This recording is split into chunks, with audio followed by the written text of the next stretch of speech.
All righty, welcome aboard. Yes, sir. We are rocking and rolling on a beautiful Saturday. Hope you guys are doing well out there. We are coming to you live from, of course, Craig Zinn's Acura of Pembroke Pines, the finest Acura dealership on the planet, and, of course, part of the amazing Craig Zinn family. We'll be out here till about 11 o'clock, and then we'll head over to Hialeah Park. This is like our Friday. We're doing it on Saturday. Our incredible sponsors, as always, accommodate us. We have the best sponsors, man. It's just awesome. Our sponsors are just absolutely amazing, and we appreciate them immensely. And I got to tell you, it's on a Saturday where, this is kind of a new territory for us now on the podcast. We haven't done, a lot of these Saturday type shows. So looking forward to it. This is a great way that if you're working right now, if you're off right now, you're normally working when we're on, this is a great opportunity to come on by and say hi, whether it's here, if you're in the Pembroke Pines area, or of course, later on in the afternoon when we're out at Hialeah Park, you can also come on out and join us out there. We'll be out there 1 to 4. We'll have some fun. We'll be picking our games. We'll be talking about what we did last week, all that good stuff. So come on out here, man, and join us. I would love that. And don't forget, we are going to be giving away a pairs of passes to Rockville. You'll hear throughout the show, as always, Bill is always playing the Rockville commercial because he loves Metallica. Headlining the Welcome to Rockville Music Festival. 2 different nights, 2 different sets. Go to welcometorocvillefestival.com for all information. Get your tickets on sale right now. This is jerky. Anyway, so I want to stress 2 different sets Yes. by Metallica. Yes, that is very true. 2 different sets. I can't wait for that alone. We just got our tickets for Pearl Jam in Oakland. Because Good job, Greep. yeah, we're not going out west on the 20th anymore. Now we're going out west on the 17th. So we're going to be out there for days now. We're going to be out there for 10 days now. We're going to be gone. The wife is, she's cool. My wife is super cool about it. She gets it. Fun and frolic. Yes. Hey, man, if I'm going to work my ass off, if he's going to work his ass off, we're going to party too, man. We're going to have some fun and enjoy ourselves. This past week we go out to the Senior Bowl, and there's the British Lion in Pensacola. We got to go take advantage and rock out a little bit. You know how it is, man. Here in honor of Neil Peart, we got a little Rush action for you today, which is this is one of my favorite shirts because you don't get shirts this color. You just don't get concert shirts this color. You know what I mean? And if I'm correct, I think I bought this one. I don't know if I bought this one in Tampa the last time I saw them. Oh, yes. We were in St. Pete. Well, no, that's that one. No, but I saw them in Tampa by myself. The last concert. That was the last concert in Florida, yes. Yeah, You're the last correct. concert in Florida. Yep. I think I bought this one there. I'm not sure, but so we're going to rock out. So NorCal, we're coming your way in Northern California, and any Dolph fan out there, if you're going to the Pearl Jam concerts, or hey, I shouldn't even say Dolph fans. I'm saying folks that listen to our show, because there are many people that listen to the show for different reasons. But if you're out in the Northern California area, we'll be out there for those 2 Pearl Jam dates in Oakland, and we'll have some fun out there. I'm looking forward to that. Got a lot of things to talk about today, man. A whole bunch of things. We got guests too on this show, and then obviously in the next show, because we've got 5 hours of programming for you today. And tomorrow we're going to be at Toyota of Hollywood. Tomorrow's going to be our Thursday. Every Thursday we're at Toyota of Hollywood, but we were at the Senior Bowl this week. So Steve Ostroff and all the great guys out there, Herbie, Eddie, just so many great people out there. They have also accommodated us. So Sunday will be at Toyota of Hollywood. Yeah, we're cranking out, man. 7 days a week this week. We are, well, I kind of do it every week that I'm on 7 days, but this time we are rocking 7 days. technically. So we'll have some fun on that one. Yesterday we got in a Friday podcast and everything. We were, after driving back, we drove back, by the way. We drove there and drove back. So not easy to do the 10 hours, but we thank Waze, of course, for making it nice and easy for us out there. So if you're watching on YouTube, of course, you can chat there. You can send in your questions, comments, insults, all kinds of good stuff on the YouTube chat board. We'll take you till about 11 on this one right here, and then we'll go over to Hialeah Park. I see where user Tom is on board saying, "What's up, Big O?" Myron is also in. He loves the Rush shirt. Thank you, sir. Everywhere I Roam is my favorite song. Nice job. Neil Peart loved to roam a lot. Anyway, so no, I know what you're talking about. But anyway, so we will take it till 11. And last night, the Clippers came into town, and the Miami Heat looking to keep that impressive home record up there, and it's still impressive. But unfortunately, it suffered a little dent as the Clippers beat them 122-117 and dropped their home record to 20-2. The poor Miami Heat, they're struggling at 31-14. I mean, it's just and listen, Jimmy Butler leaves with the injury, and you hang in there and you give them a fight, and you're down double digits, and you still make that comeback. And in this world of the three-pointer, you're only out of it if it's like a 35-point lead. If it's a 10 or 15-point lead, it's not the end of the world. You just make a couple of hoops and you're back in it, and that's what they were able to do. And kudos to them, man, that they were a hell of an effort last night. Hopefully Butler will be all right. He still played 30 minutes last night, had 20 points, 8 rebounds, 7 assists. He was nearing that triple-double that Kawhi Leonard achieved for the first time ever. And, I got to tell you something. Did that not baffle you, man? Well, yes. Yes. All the MVPs. All I had no idea. Done. Yeah. I had no idea that he had never had a triple-double, which was, like, really weird. I'm like, wow, really? That's crazy. How can he not have a triple-double?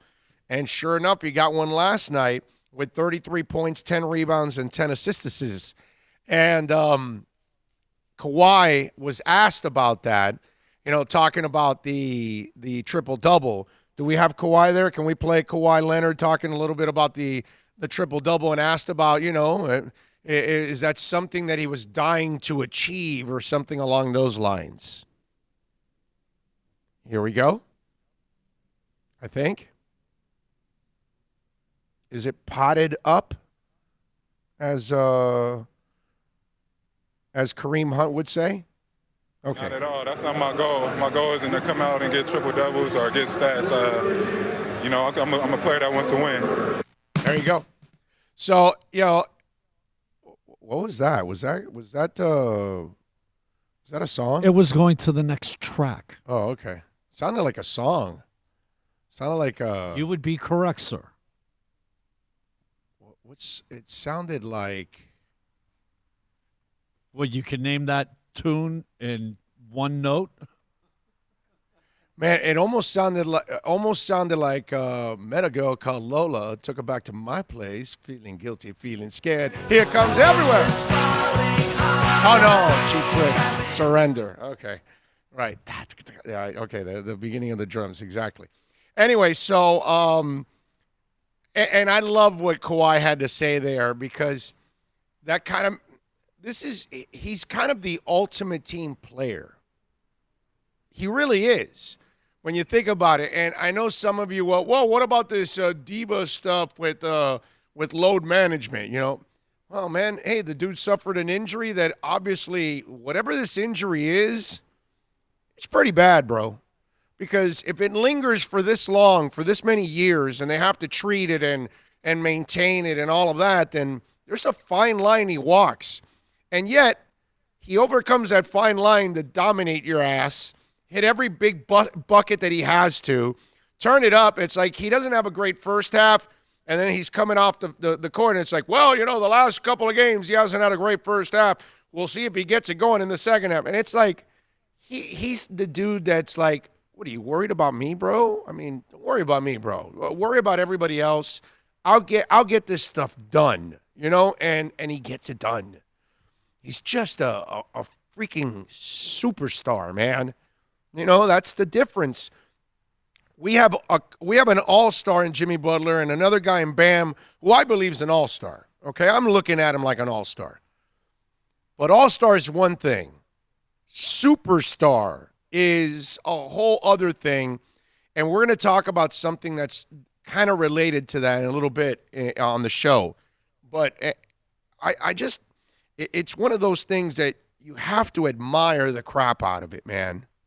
And let me tell you, I've admired so much the way Butler has approached this season and how he has gotten everybody involved, and he plays like the ultimate team player also. And considering this is a guy that's been in combative situations in some of the teams he's been in, you kind of now understand why he was in those situations, that the people that he was involved with weren't wired like the people here in this team, in this organization, the way they do things. Semi-psychotic. Yes, exactly. About winning every game. Hey, man, you should have passion in anything that you do in life. If it's your job, if it's your family, whatever it is, have passion in it, because that's how you're going to excel. That's how you're going to do your best, when you have passion and you look forward to doing what you want. And then you want the people around you to have the same kind of passion. And you want to surround yourself with those kind of people. And that's what that Heat organization tries to do year in and year out. Find the people that have their same kind of vision, passion, drive, craziness, determination, whatever adjective you want to use. And he has it. And Kawhi is built for the Heat also, let me tell you. There's no doubt in my mind that he's built for the Heat. And they would do all the same things, too, to kind of handle the situation. That's why it shows how special he is. And this is a dude that right now is on a streak of 7 straight 30-plus point games. The record is by World B. Free back in 1980, which was 11 straight. Okay? I mean, this is I love it, man. And Kawhi is straight to the point, brutally honest, doesn't dance around stuff, doesn't give you the company line. He just tells you what he is, what he's all about, and either accept it or don't, and, move on. And that's it. And to me, he's a guy that I just admire, man. I mean, how can you not admire? I admire the way he fought for his injury in his body against the San Antonio Spurs. And the Spurs are a near perfect organization. They are an impeccably run organization. The Patriots of the NBA. No, without the cheating. But anyway, they are the ultimate organization. They are the organization that every organization strives to be like, including the Miami Heat. And they made a mistake, because there's no organization that's perfect at all. It's impossible to find. Every organization is going to screw up many times over. Even the great ones are going to make their mistakes. The really bad ones, like the Cleveland Browns, they're always going to make mistakes. That's a whole different ballgame. And they've made their mistakes, and that was one of them.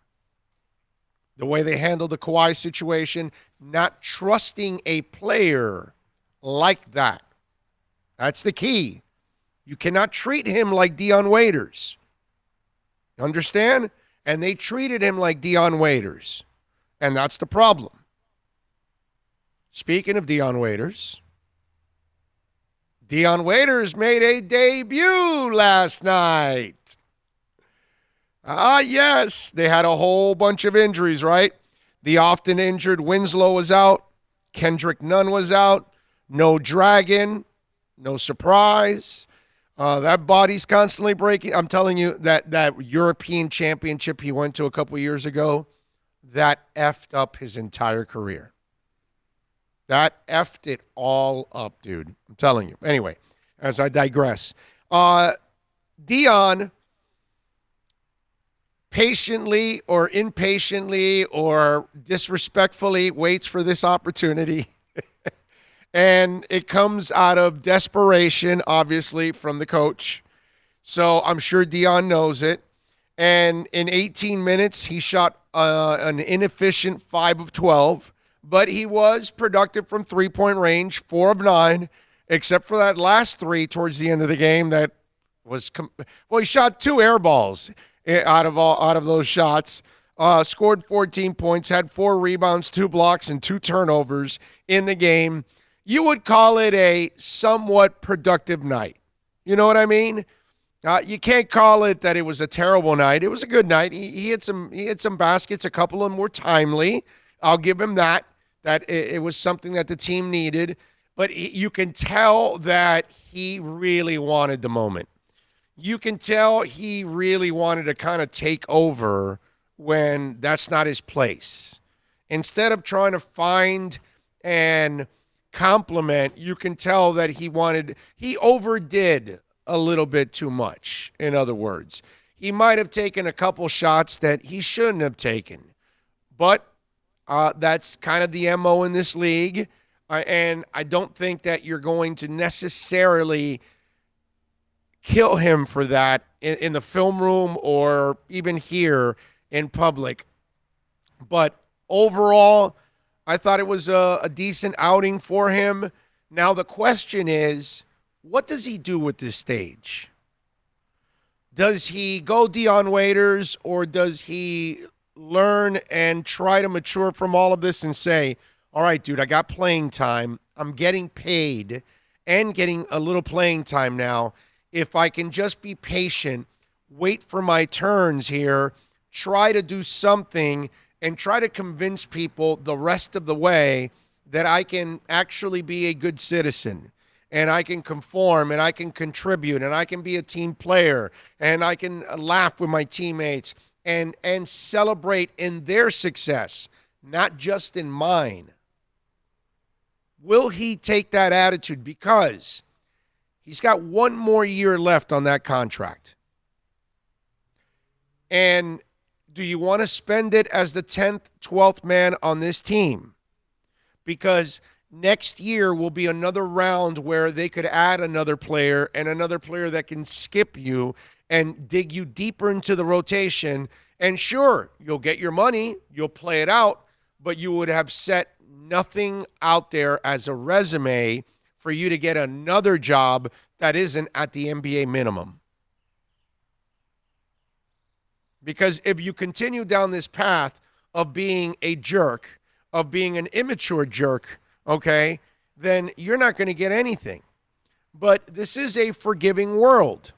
Sometimes to an extreme that I'm not agreeable with, but it is what it is.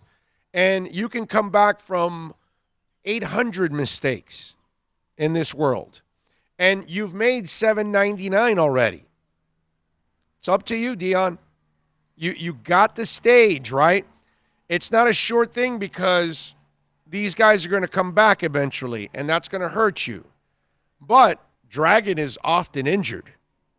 So they may need you again.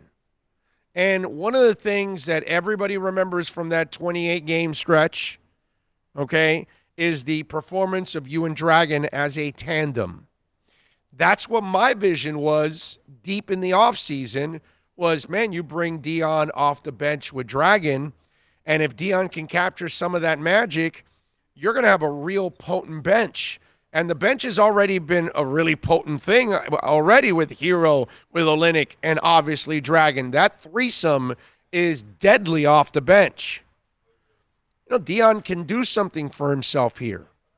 And that was a nice step yesterday. And he didn't screw it up by doing any kind of antics that he shouldn't have. He handled it, pretty well overall, I have to say. So now it's up to him. Where does he go with all of this? What does he do? As The basketball saying is the ball is in his court now. That's kind of a tennis saying, isn't it? Really? That's what it is, right? It's tennis, right? That would be a tennis. Yeah, yes. that's a tennis saying. The ball is in. They're both courts, but it was the wrong court I was talking about. So the ball is in his court now. What's he going to do? Is he going to slam one? Is he going to keep the volley going? Is he going to, hit it out of bounds? That we're going to find out. Is he going to be arguing with the ref? Is he going to go Pat McEnroe? Wow. I'm just John McEnroe, bro. It's Saturday morning. I guess I'm just not sharp. He would like some popcorn and some gummy bears. There you go. It's all up to Dion now, man. It really is. Let's do it, Dion. Wake up, my brother. We are at Craig Zinn's Acura of Pembroke Pines, folks. And don't forget, they've got great deals going on right now. The ILX, it's $209. The TLX, it's $249. The RDX, $339. The MDX, $349. Only $29.99 do it signing, plus tax tag and registration, folks. So get on down there or get on down here to 15601 Pines Boulevard. Come on out here and see Larry Schlossberg and all the great people. And by the way, if you own or lease an Acura, like we do in our family, you can get it serviced here. Mike Chan, Jordan Ferber, the service center here is awesome. They are absolutely fantastic. So check it out for yourself out here and tell them that Big O sent you. Make sure you mention my name to anybody and everybody while you're out here at Craig Zinn's Acura of Pembroke Pines. All right, go ahead. I'm sorry. Go ahead, play it. Thinking about buying or refinancing a home? Act now. Home values are ticking up. Don't put off making a move any longer. Call Michael Kodsey now at Choice Mortgage Bank, 561-441-2730, while mortgage interest rates are still at historical lows. Call now to get pre-approved and buy your dream home. If you're currently paying over $800 a month for rent, call 561-441-2730 now before interest rates go up. Down payments as low as 3.5%.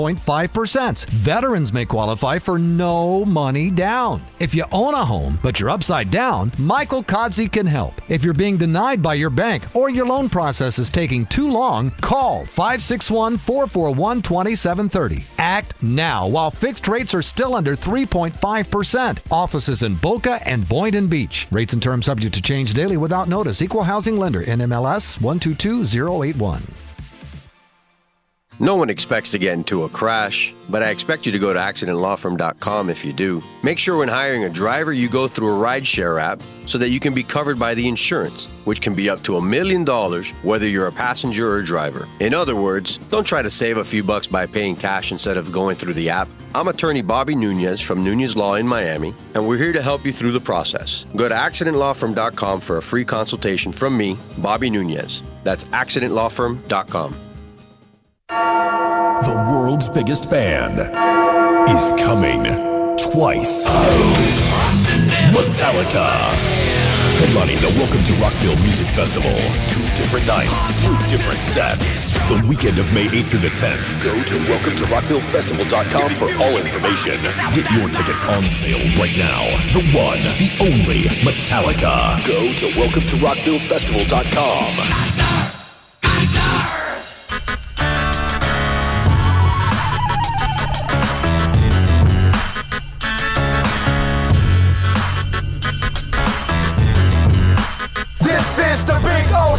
All righty, welcome back. It's funny because we're out here, we're under roof over at Craig Zinn's Acura Pembroke Pines, so we're protected and all of that, and even the sun's above us, right? But finally. Yes, yeah, that's right. Finally, when you're setting up, I sweat like a fat kid playing dodgeball. Yeah, no, I get you. And so right now it's cool. It's good weather right now.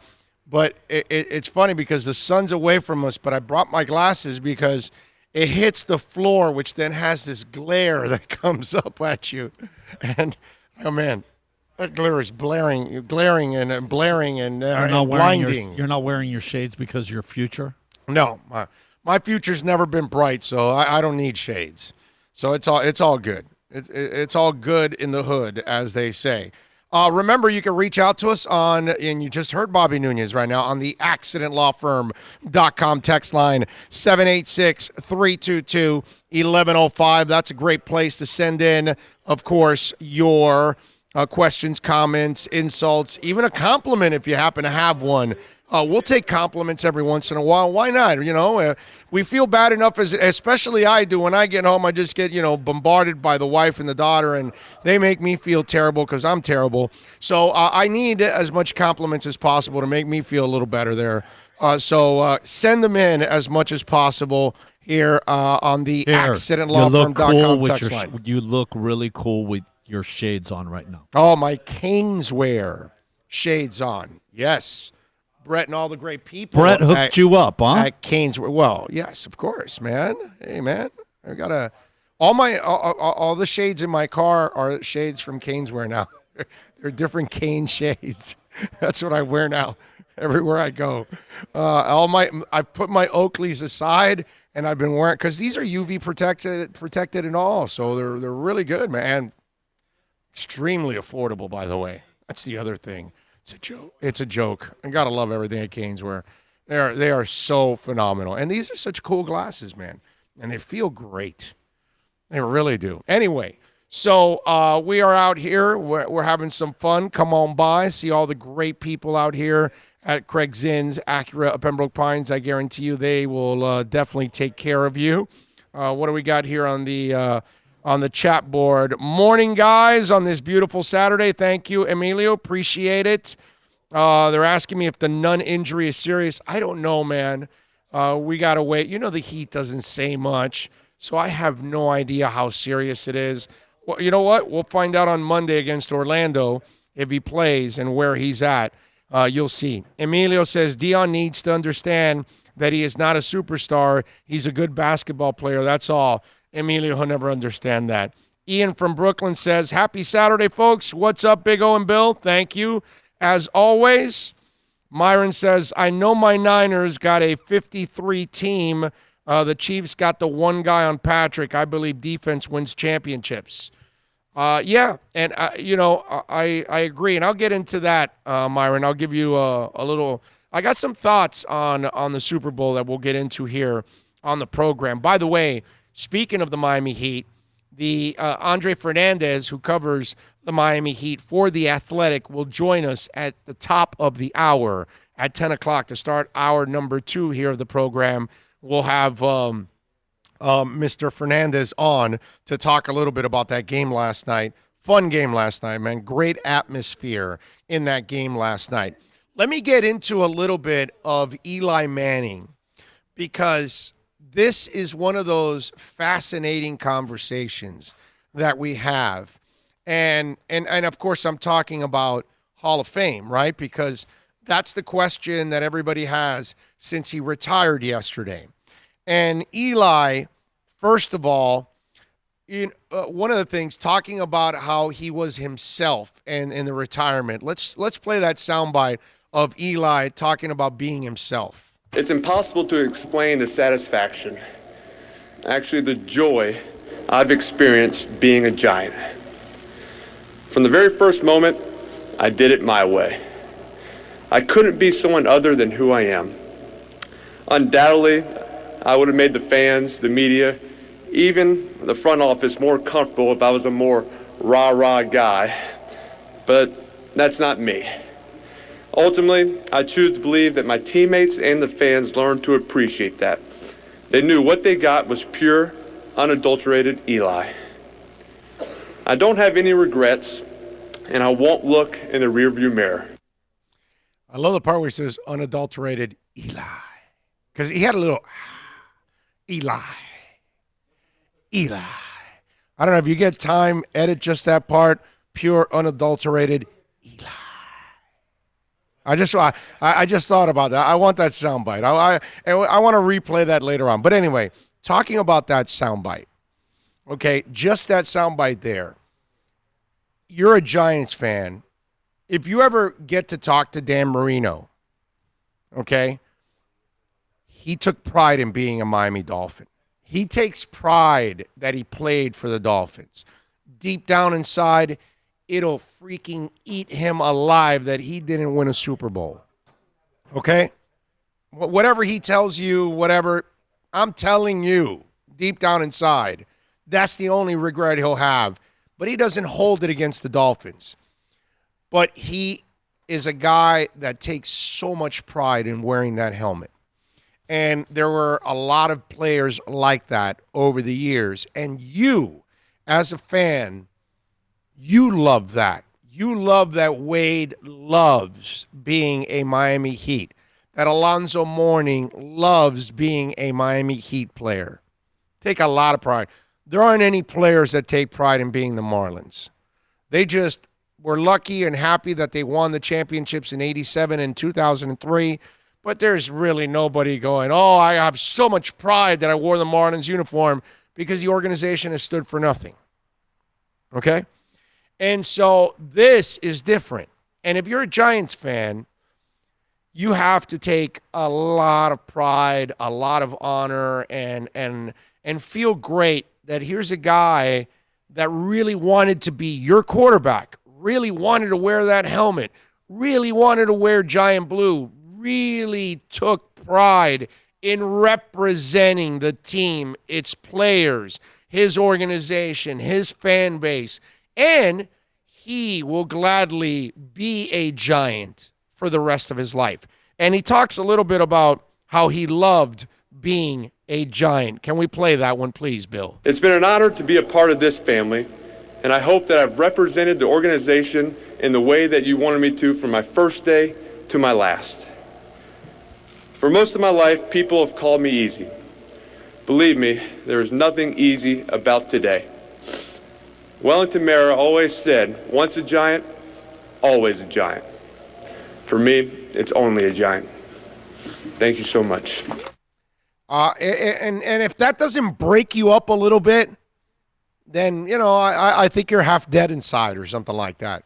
That broke me up a little bit when I heard that, because, you know, watching Marino in his Hall of Fame speech, how he took pride in being a Dolphin. And I just found it cool. And he represented his team in a perfect manner. Was he boring? Yes. Was it planned that way? Yes. We just talked about the perfect superstar or the perfect player in Kawhi Leonard. Dude, he is boring. He's as boring as it gets. So is Tim Duncan. Okay? Some guys are like that. Some guys aren't colorful. Some guys are just about business. And that's what this guy was. There was no fluff. There was never any pointing fingers. He had some terrible teams around him the last few years. Never pointed fingers that his linemen couldn't block. Never said that the GM sucked and couldn't find talent. Never said that that receiver wasn't good enough. Never complained about having a slew of backup receivers. Unadulterated Eli. There you go, Eli. Nice turnaround. Yeah, that's great turnaround. So that, you know, all those kind of things, he represented them in a perfect manner. And he deserves to be treated that way too. Because in a world of me, in a world that I'm just worried about my brand, I don't care about the team. In a world of, hey, when I walk into that locker room, let me grab the stat sheet so I can see what I did. Did I hit any incentives? It's my contract. I need a new deal. I need this. That guy was never about I. He was always about we. He was always about the team. And these are the examples that we don't have enough of. Saquon Barkley is cut from the same cloth. A guy that never complains, a guy that's going to be about the team, a guy that's going to sacrifice, because that's what that whole game is about. And to me, that's where, you know, he had these incredible Super Bowl performances, and I know people will then start saying, well, is he a Hall of Famer? Well, let's talk a little bit about that. Is the Hall of Fame really on any level nowadays baseball, basketball, football, okay? I'm not smart enough to get into the hockey one, okay? But I follow the other three enough that I can stand on my own and I can make arguments with anybody, and I know the facts as much as anybody out there about all of this. But let's be honest now, okay? Because that's what we like doing on this show. Is the Hall of Fame really the Hall of the Elite? Is it really? Tell me. I need to know this, right? I want to know, is it the Hall of the Elite? Because if it's the Hall of the Elite, then you don't put Joe Namath in, you only put Joe Montana. You understand that? You don't put Kurt Warner in, you put Terry Bradshaw. Am I being clear here? You don't put Dan Hampton in, you put Reggie White.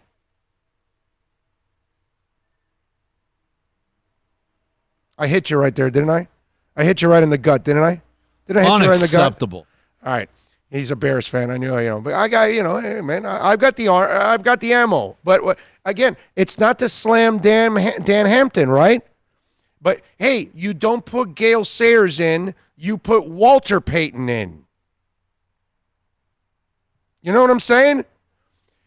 So if we're going to get there, then let's just do that then. Then let's make the Hall of Fame the Hall of the Elite. And then we only can put Magic Johnson and Larry Bird. We can't put Mitch Richmond. Comprende, compadre? And I don't want to diss Mitch Richmond. I don't want to diss Gale Sayers or Dan Hampton. I apologize. I don't want to diss any of those guys. Joe Namath is in, they say, for one game. And I also say he's in because the merger of the AFL, NFL was such a critical moment in the history of the game that man forced that merger.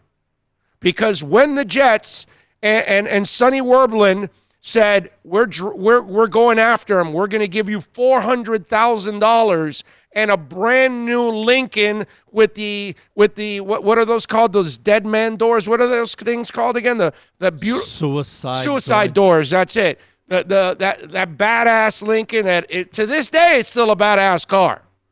To this day, most men would want that car because it's a badass vehicle. Okay. Super Bowl III. I remember Dawson and Nick Bonicani doing Inside the NFL back in the day, HBO, and talking about what is your proudest moment. And Lynn Dawson actually, think about this, he won Super Bowl IV. Yeah. The next one. Right. His proudest moment was sitting in the Orange Bowl and watching in the press Namath, box. In the press box. AFL, Yeah. beat the NFL. Yeah. It solidified and gave validity to their whole league.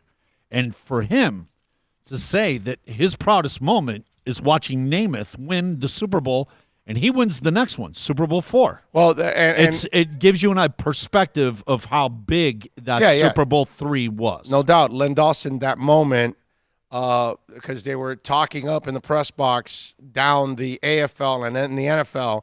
By the end of that game, Len Dawson got up in the press box, turned around and said, how does the AFL look now, fellas?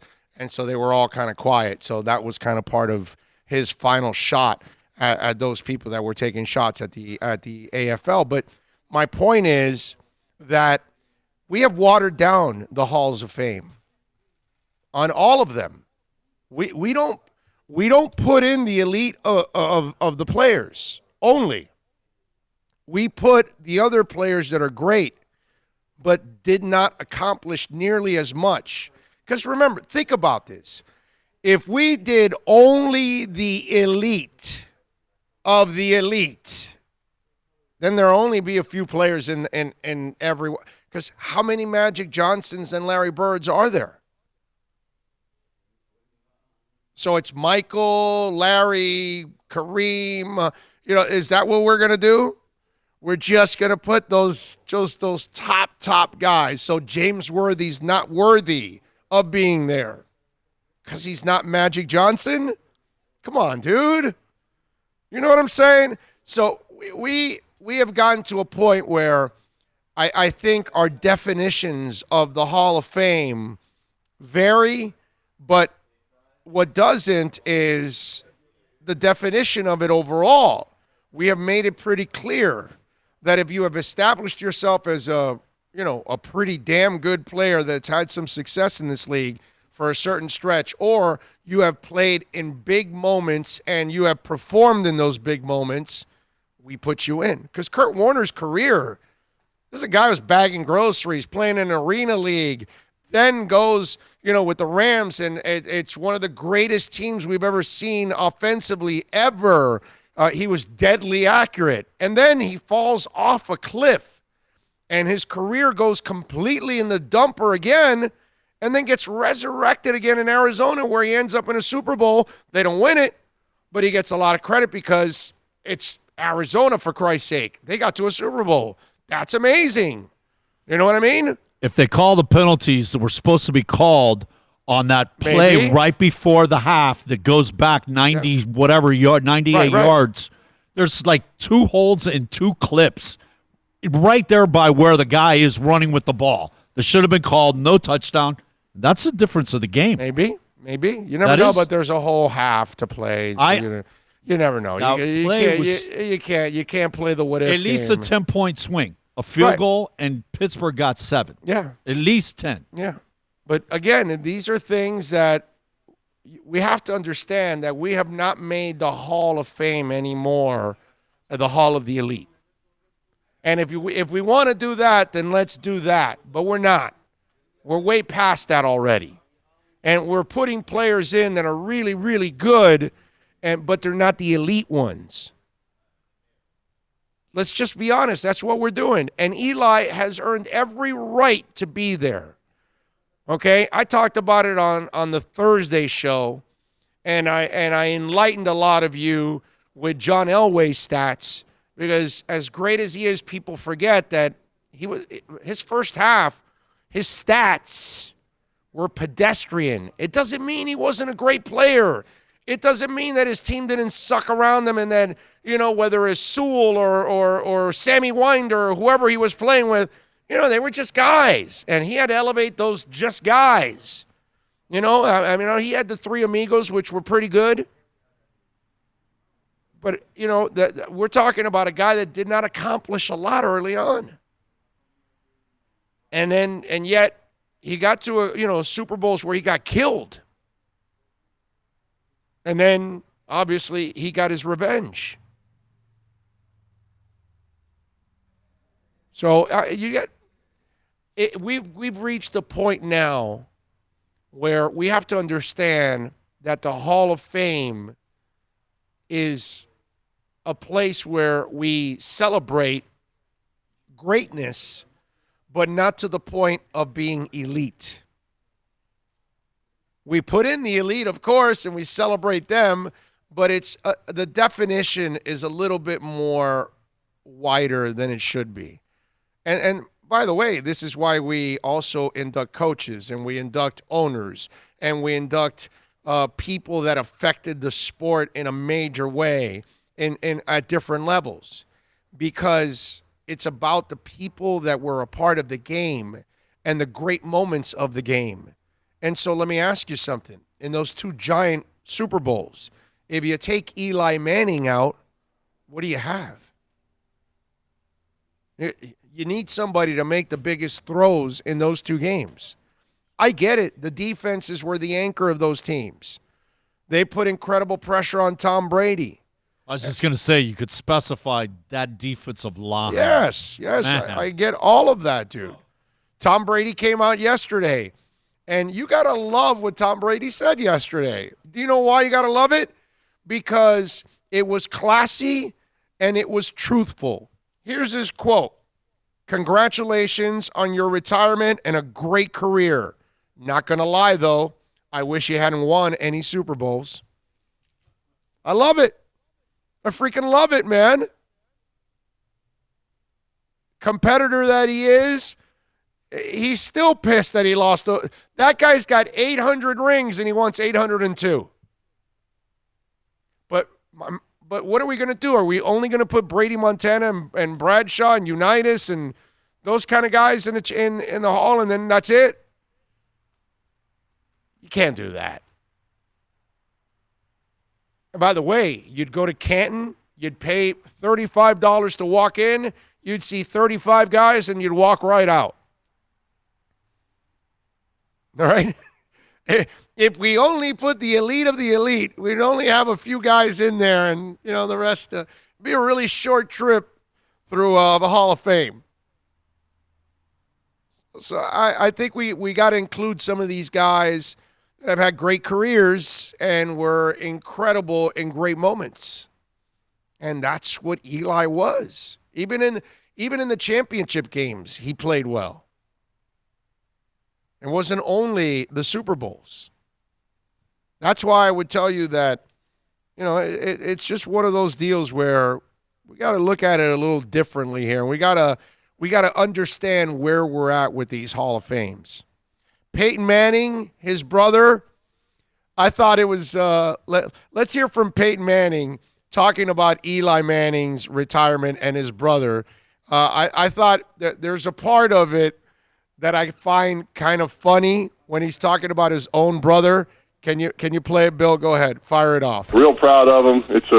It's a happy day. Certainly it's a celebration, but certainly as one of his biggest fans and supporters, it's sad because I'll miss watching him play. He really was kind of my favorite player, as you heard, to watch after my dad and after Dan Marino, and it's been a great time to reflect the past couple of days. I almost thought he was going to say, well, he was my favorite player to watch after my dad, after Dan Marino, and Joe Montana. And, I really enjoyed Steve Bartkowski. And then I also watched a little bit of Phil Simms and really enjoyed Boomer Esiason because he was a lefty. And, Jeff Blake threw a really deep ball. And then, I also enjoyed Eli. I almost thought he was just going to keep naming names. And there's a part of me that was like, when he snuck in Marino before his brother, I was like, wow, dude, that's kind of a punch in the gut. Just damn, man. But, Peyton has been consistent about Marino his whole life. I remember when he first played him and he talked about it and all that and how he was always in awe and how he loved watching Dan and all that stuff. So, at least, you got to love Peyton's honesty. Definitely. You got to love the absolute honesty on that one. That was good. Let's see what we got here. Eli doesn't deserve to be first ballot. I think he should wait years to get in, but he will be first ballot because of his last name. I disagree with the user, Tom. I don't think he gets in first ballot. And I agree with you. I say he's a Hall of Famer, but not a first ballot guy. And I bet he doesn't get in first ballot. Myron says Eli is a Hall of Famer. One reason, he was tough for the playoffs where it all mattered, not the regular season. That's true. Let's see. True Blazer says, I don't think Warner's a Hall of Famer, but if he is, Eli's definitely a Hall of Famer. That's my point, True Blazer. Let's see. What else do we have here? Because some of them, you guys are talking to each other. Edward Bonaventure says, good morning, gents. Look nice and warm in South Florida. Eddie from NYC. Yeah, man. Well, it's a T-shirt. It's another T-shirt day here in South Florida in January, which is a beautiful thing. The winter cold lasted all of 3 days? Yes, oh, exactly. Boy. And by the way, Edward, and we were out of town the whole time. Edward, you must be young, right? Because if you were older, you'd be here, right? Because isn't that like a law? Like in New York, like you get to a certain age and like, okay, we're forced to come to Florida so we can die here. So you must be young. But you're more than welcome. Come on down and join us. Get a little warm, my brother. Nothing wrong with that. And you guys can chime in there on the on the YouTube chat board. As always, we appreciate you chiming in and supporting us here on the program. But I thought that was pretty cool yesterday with Eli Manning and the way everything was handled. I thought the Giants, the Mara family, talking about how nobody's going to wear the number 10 again, and he's going into the Ring of Honor. All well deserved, man. And these are players that. And one guy, was talking about how he'll be a first ballot because of his name. I kind of not that part, but here's where I would take some umbrage with some of the comments that people would say. I don't want to be the guy that tries to give him any kind of credit because of his last name. I watched him at Ole Miss play when Ole Miss was nothing, and he won like 8 games or something. 8 or 9, I think it was, on a terrible team. You know in something? A brutal freaking conference. The way he looked in college and having nothing, we expected more from Eli than Peyton coming out of college. Well, yeah, because Peyton never had set some standards too. But Peyton lost to Florida Right. all 4 times. Yeah. The next year, T. Martin winning the championship. Right. Eli, what he did. With very little. Exactly. Almost nothing. We were expecting Eli to kind of supersede and pass Peyton. Yeah. Be more, right? Yeah, definitely. We were. Yeah, because Ole Miss wasn't spending money like they recently did. I'm sorry, did I say that? Anyway, so Eli, and I gave you guys the example of what he did last year with nothing. He had a hell of a that was year. when you throw what was it, 4,300 yards, 21 and 11, 66% completion percentage, 21 touchdowns, 11 interceptions. On a team How did he that get to had 4,300 yards? And the kid, no wide quarterbacked receivers. what? At least 4 games? No wide receivers. How many games did he play? 12? Who? Eli. No, he played them all, I think. No, the kid did. No. This is 2018. Okay. Not this year. It was the 18. previous. Yes. Yeah, it wasn't Daniel Jones' year. It I was was the year gonna say. before where he played, and he played had the whole year. 4,300. 4,300 yards, and all his receivers were injured. All of them were injured. That's crazy. They were all backups. And the guy threw for 4,300 yards. That was a Pro Bowl-like year last year. Yeah, all those passes weren't to Saquon. Nobody will say it because the team sucked and nobody will look at it. But if you look at what he did last year in those conditions, only a really damn good quarterback can do that, bro. Oh. No offensive line, no wide receivers, and the guy throws for 4,300 yards. Did you really gotta look at it. Did Saquon like kind of overshadow him being the rookie and what he did? Did that kind of blanket what Eli did? Some of that got washed. Yes, some of it is that. The other part is they sucked. They didn't win much. That's why they had a top pick for Daniel Jones. They were terrible, but it wasn't his fault that they were terrible. They were terrible because it's a terrible team. Now, at this point, does he need help? Yeah, and so does Tom Brady now at this point, too. Just the way it is. But when the day we want to make it the Hall of the Elite, then we can become elitists. But it's like we want to become elitists when the Hall isn't about that. And that's what you have to pay attention, where you're at with this thing and the voting and the kind of players that you're allowing in. So are we only going to allow Michael Jordan? Okay, so then if we're going to allow the Michael Jordans of the world, then there are going to be some really good players that will not get in. And that's why the Hall of Fame definition, some people want it in a place where it's not realistic because it's not where it's at.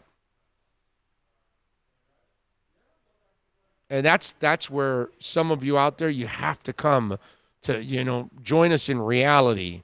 And this is what their Hall of Fame is. So now we will do that. Hey, I was just complaining. By the way, it's not a sports thing. I was just complaining about the Rock and Roll Hall of Fame. They just allowed T-Rex to get in.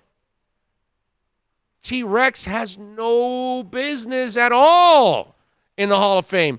There's nothing about T-Rex that's Hall of Fame worthy.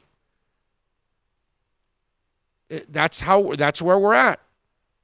They have one big song in this country. They have another song that's not a big hit, 20th Century Boy, whatever. They had a slew of hits at the UK, but not here. It's not the UK Hall of Fame. It's in America. It's the American Rock Hall of Fame here. They made very little impact in this country. In fact, Power Station did their song better than they did. So why are they in there and Pat Benatar is not? Why are they in there and Judas Priest and Iron Maiden and the Scorpions are not? Kraftwerk, the most influential electronic band in the history of music, is completely crapped on. This is where we're at in this world. When we want to make it the Hall of the Elite, okay, and we're going to put in the Beatles, we will not put in T-Rex or Donovan. Do you understand that? But if we're going to put T-Rex and Donovan in, then you're not the Hall of the Elite anymore. It's not just about Jimi Hendrix. We're going to have to take a couple steps back and put John Mayer in. And again, nothing against John Mayer. Great artist. Great guitarist in his own right. Is he Jimi Hendrix? No. Is he Eric Clapton? No. But eventually, John Mayer probably makes it in. What can I tell you? You can put Jimi Hendrix, and then, I don't know, years from now, Jimi Hendrix light, Lenny Kravitz gets in.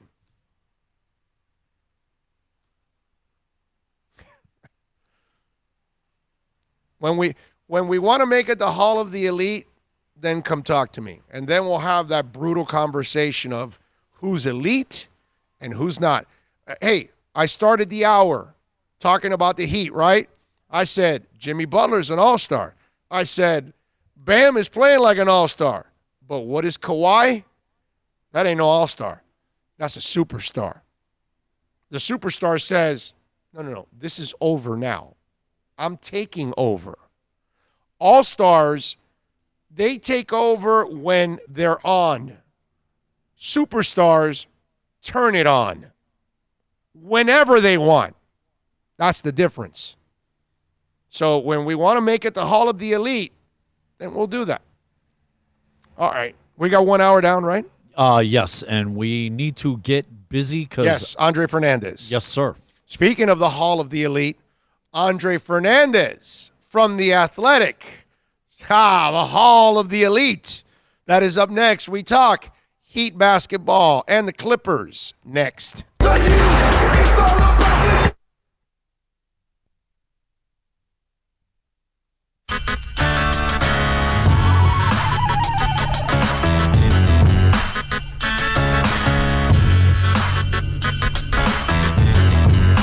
This is the Big O Show. This is the Big O Show. This is the Big O Show.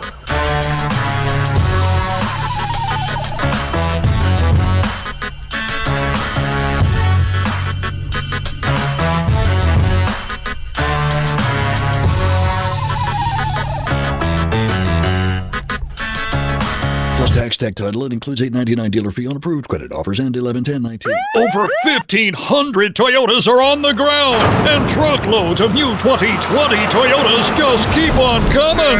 To eliminate all 2019 models, Toyota of Hollywood is holding the ultimate 2019 model year changeover event. Make us an offer, any offer, and you can buy a Toyota at up to 50% less than their original MSRP when new and used. 50% less. A pre-owned 2019 RAV4, not $30,000, $19,775. A pre-owned 2019 Camry LE, not $26,000, $17,775. A pre-owned 2019 Corolla LE, not $22,000, $12,775. Pay up to 50% less at Toyota of Hollywood, the #1 volume Toyota dealer, based on total retail sales of new Toyotas in the Southeast region for 2014 to 2018 per SET, on 441 between Hollywood Boulevard and Sheridan Street. Open till midnight. Thinking about buying or refinancing a home? Act now. Home values are ticking up. Don't put off making a move any longer. Call Michael Kodsey now at Choice Mortgage Bank, 561-441-2730, while mortgage interest rates are still at historical lows. Call now to get pre-approved and buy your dream home. If you're currently paying over $800 a month for rent, call 561-441-2730 now before interest rates go up. Down payments as low as 3.5%. Veterans may qualify for no money down. If you own a home, but you're upside down, Michael Kodsey can help. If you're being denied by your bank or your loan process is taking too long, call 561-441-2730. Act now while fixed rates are still under 3.5%. Offices in Boca and Boynton Beach. Rates and terms subject to change daily without notice. Equal housing lender. NMLS 122081. No one expects to get into a crash, but I expect you to go to accidentlawfirm.com if you do. Make sure when hiring a driver, you go through a rideshare app so that you can be covered by the insurance, which can be up to $1 million whether you're a passenger or a driver. In other words, don't try to save a few bucks by paying cash instead of going through the app. I'm attorney Bobby Nunez from Nunez Law in Miami, and we're here to help you through the process. Go to accidentlawfirm.com for a free consultation from me, Bobby Nunez. That's accidentlawfirm.com. America's safest and best-selling compact luxury SUV is at Acura of Pembroke Pines, and this is how we do it. RDX, $339 a month at Acura of Pembroke Pines, the #1 volume Acura dealer. The world's biggest band is coming twice. Metallica. Headlining the Welcome to Rockville Music Festival. 2 different nights, 2 different sets. The weekend of May 8th through the 10th. Go to welcometorockvillefestival.com for all information. Get your tickets on sale right now. The one, the only Metallica. Go to welcometorockvillefestival.com.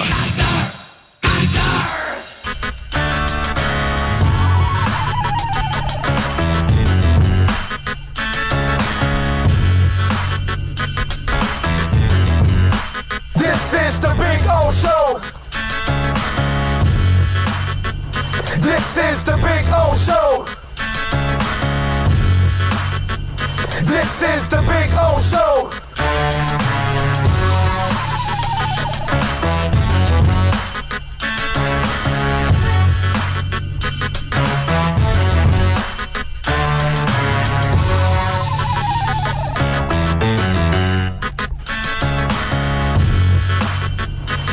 All righty, welcome back.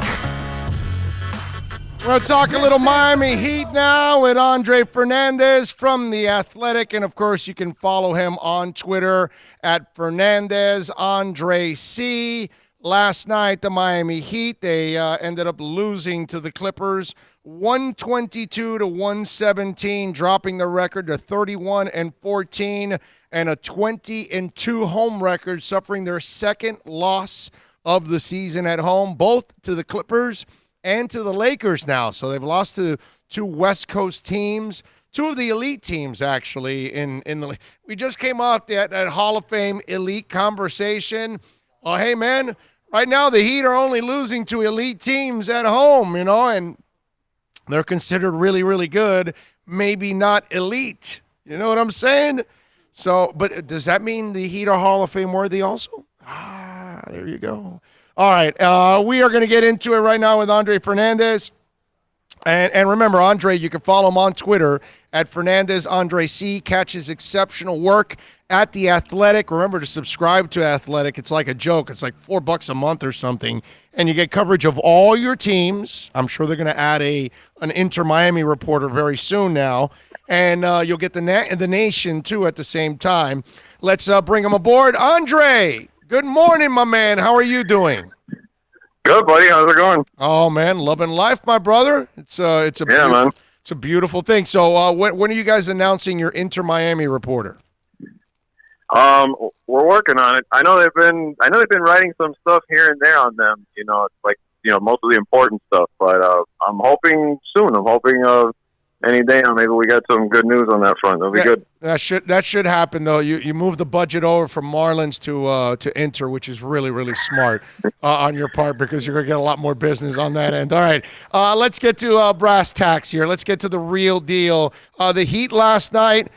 Hey man, having said everything going on, the injury to Butler in that game, the guys that were already out, and I know that they were missing Paul George and they were missing Beverly, so they were missing two pieces. But overall, I thought it was a hell of a performance by that team yesterday, even down the stretch, man, when they were in the hole again and they came back to make it interesting.